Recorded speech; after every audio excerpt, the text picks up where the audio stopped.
पिछली क्लास में हमने कैदी कोकिला पाठ के पहले पद का अध्ययन किया था। आज हम सभी इसी पाठ के दूसरे पद का अध्ययन करेंगे। तो चलिए देखते हैं। क्यों हूक पड़ी वेदना बोझ वाली सी, कोकिल बोलो तो। क्या लुटा मृदुल वैभव की रखवाली सी, कोकिल बोलो तो।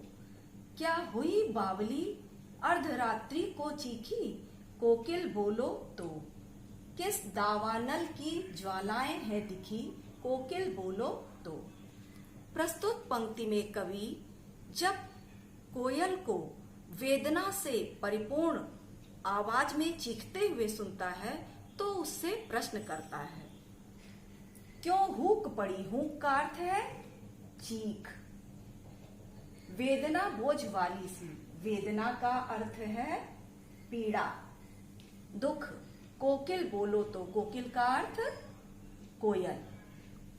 लुटा का अर्थ है कुछ खो जाना, गायब हो जाना।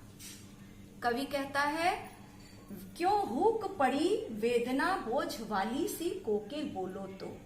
हे कोयल, तुम क्यों चीख रही हो, वेदना बोझ वाली सी, कोकिल बोलो तो। इतने दुख भरी आवाज में हे कोयल तुम क्यों चीख रही हो।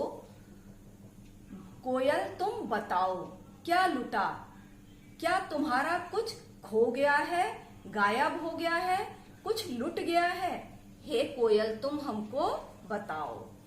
मृदुल वैभव की रखवाली सी, कोकिल बोलो तो।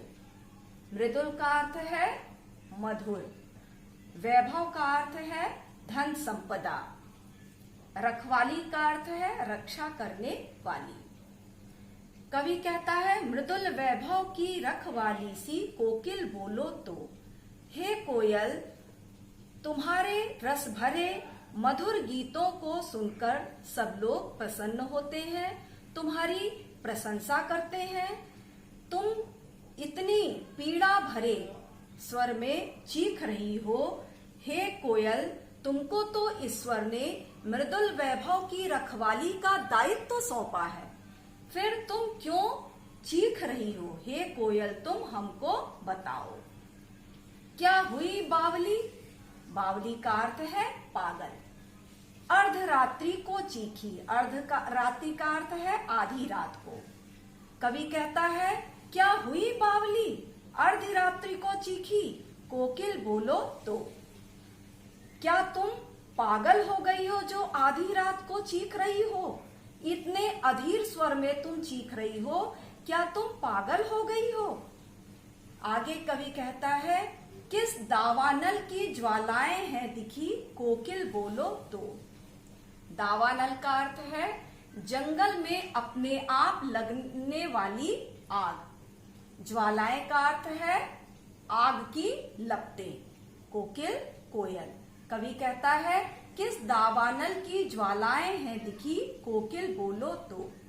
हे कोयल, क्या तुमने जंगल में लगी आग को फैलते हुए देख लिया है, उसकी लपटों को चारों ओर फैलते हुए देख लिया है कि तुम आधी रात में चीख चीख कर हमें बताना चाह रही हो। हे कोयल तुम हमको बताओ। वेदना बोझ वाली सी, कोकिल बोलो तो। इन पंक्तियों के माध्यम से कवि पराधीन भारत की जेलों में बंद स्वतंत्रता सेनानियों के मन की पीड़ा को व्यक्त करना चाहता है कि अंग्रेजी शासन उस पर कितना शोषण, अत्याचार और अन्याय करते हैं। किस दावानल की ज्वालाएं हैं दिखी। दावानल की ज्वालाओं के माध्यम से कवि यह व्यक्त करना चाहता है कि पराधीन भारतीय स्वतंत्रता सेनानियों के मन में अंग्रेजों के प्रति जो आक्रोश, दुख और पीड़ा है उसको वह व्यक्त करना चाहता है कि उसी दावानल की ज्वालाओं की भांति उसके मन की पीड़ा, आक्रोश चारों ओर फैलते हुए दिखाई दे रही है। प्रस्तुत पंक्ति में मृदुल वैभव की रखवाली सी, इस पंक्ति में उपमा अलंकार है। प्रस्तुत पंक्तियों में प्रश्न शैली का प्रयोग किया गया है और भाषा खड़ी बोली का प्रयोग किया गया है। अगली क्लास में हम आगे के पद का अध्ययन करेंगे। धन्यवाद।